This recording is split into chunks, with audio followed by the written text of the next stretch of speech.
बच्चों, चलिए प्रश्न को समझते हैं। प्रश्न है, धातु कर्मीय प्रक्रम में एल्यूमीनियम कार्य करता है। विकल्प ए दिया हुआ है ऑक्सीकारक की भांति, विकल्प बी दिया हुआ है अपचायक की भांति, विकल्प सी दिया हुआ है अम्लीय गालक की भांति और विकल्प डी दिया हुआ है क्षारीय गालक की भांति। तो बच्चों, सबसे पहले प्रश्न की मुख्य अवधारणा समझते हैं कि प्रश्न की मुख्य अवधारणा क्या है। लिखते हैं यहाँ पे मुख्य अवधारणा।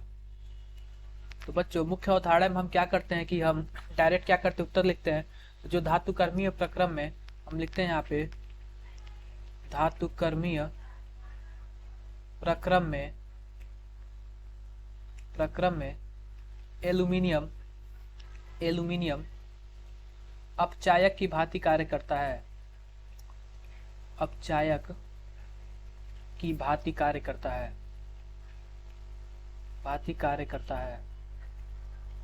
तो बच्चों अपचायक क्या होता है? अपचायक हम समझेंगे कि अपचायक, लिखते हैं यहाँ पे अपचायक वह होता है जो दूसरों का अपचयन करता है। लिखते हैं यहाँ पे दूसरों का अपचयन करता है, दूसरों यौगिकों या फिर दूसरों तत्वों का अपचयन करता है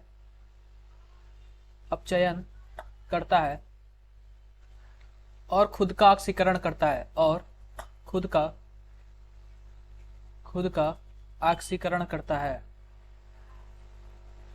ऑक्सीकरण करता है। बच्चों, हम उदाहरण के माध्यम से समझेंगे कि यह किस प्रकार दूसरों का अपचयन करता, खुद का ऑक्सीकरण करता है। हमारे पास कुछ इस प्रकार है क्रोमियम ऑक्साइड, और यहाँ पे क्रोमियम ऑक्साइड से इसने क्या किया, एल्यूमिनियम ऑक्साइड बना लिया, और क्रोमियम को बाहर कर दिया। इसका मतलब ये पे पहले क्रोमियम का जो ऑक्सीकरण संख्या था 3 था, अब क्रोमियम की ऑक्सीकरण संख्या 0 हो गई। इस प्रकार एल्यूमिनियम का ऑक्सीकरण हो गया और क्रोमियम का अपचयन हो गया। मैं दूसरा एग्जांपल लेता हूँ। दूसरा एग्जांपल कुछ इस प्रकार है, Fe2O3 को एल्यूमिनियम में मिलाया तो कुछ इस प्रकार हुआ, एल्यूमिनियम ऑक्साइड बन गया और 2Fe बाहर निकल गया।